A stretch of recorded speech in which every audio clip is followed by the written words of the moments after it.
Hello, my name is Mark and welcome to I'm Organic Gardening, located in Zone 6B in the state of New Jersey. And today we're going to go over perlite versus used coffee grounds. The reason why I want to do the comparison between both of these is because they're most commonly used in the garden today, our perlite and our used coffee grounds. The used coffee grounds are taking off more and more and people are using them, and there's one very good distinct advantage compared to your perlite that coffee grounds can offer, and I'll be showing that later in the video. So let's get into it. Let's start out with a basic understanding. Both products are organic. Our perlite is made from volcanic rock and is brought to a processing plant, and it is heated up, and inside that volcanic rock is a lot of moisture that's been trapped.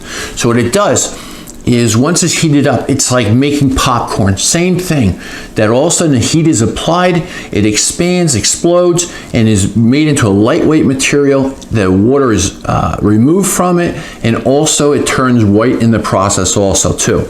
Now, our coffee grounds here, it doesn't have to be organic coffee grounds. Any coffee grounds are perfectly fine. There has been no research that I know of today that has, let's say, brought other things into it if you're not using organic coffee grounds. But here's a very nice close-up of both of them. I also want to tell you about a disadvantage of using perlite. Perlite has a lot of fine material in it, and it's actually abrasive. It's when it's heated up, it's kind of like a glass-like structure to it, and is very irritating to your lungs, so be very careful with it. Our coffee grounds, we don't have to worry about that so much.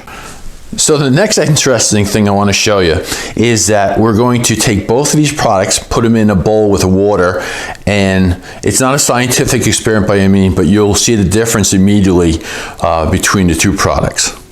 Okay, let's start out with our perlite. We'll put that in there like so, and then we'll do our coffee grounds.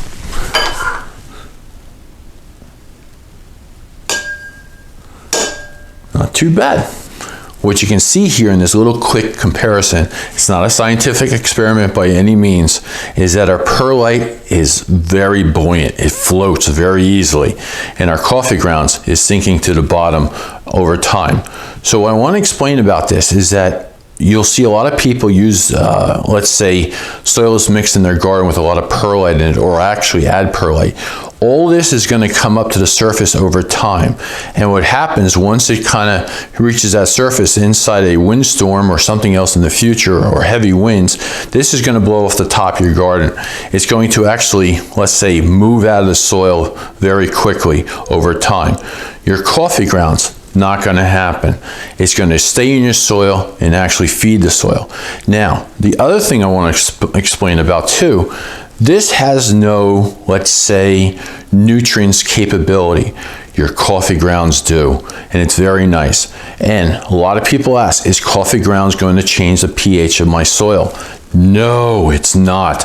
Google it. You'll find out the answer very quickly. It's there. It's not going to hurt your pH of your soil. I believe it's a balance anywhere from, like, say, 6.5 to 7. So that's perfect for your garden soil.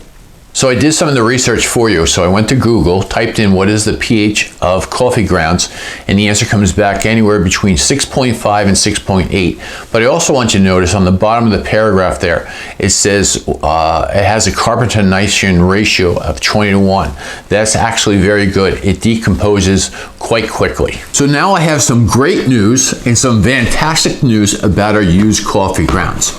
The great news is that they're 100% free. Yes, you can get them at any coffee shop. They'll be more than happy to give you as much as you want. And also too, Starbucks usually has them by the exit door and bags already there for you. Now, the fantastic news about our coffee grounds is what I have inside here. This is a closed coffee ground container. It's plastic, and inside there I have something growing very special. I didn't add anything. I just take the coffee grounds after I'm done, put them back in a container. They're a little bit on the moist side, and then keep the lid on it. So I'll show you what I'm talking about. This is the basic understanding how everything works. So let me show you what's inside. We have the fantastic news. All that is fungi. Yes, that's what our garden loves. Now, I know a lot of people say that you should have soil that's bacterial dominated. No, but you should have this garden soil that's actually equal parts of bacteria and fungi. So when you use coffee grounds are added to your garden, you're adding fungi to the soil and you're increasing the fungal activity of that soil to break everything down. This is the good stuff. This is what our plants want. Our regular garden soil is usually just so much bacteria in it, but we need to add the fungi to get that balance.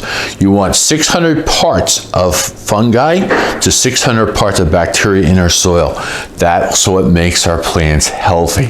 So instead of adding so many different other things to your soil, add some used coffee grounds, increase the fungi. So in that container was dark all the time and the fungi grew. That's the same thing that's going to be doing in your soil. It's going to be growing between all those particles in your soil, expanding them and making your plants healthy. In our soil, our clay particles are like plates. Yes, the same thing like a plate that you have on your kitchen table.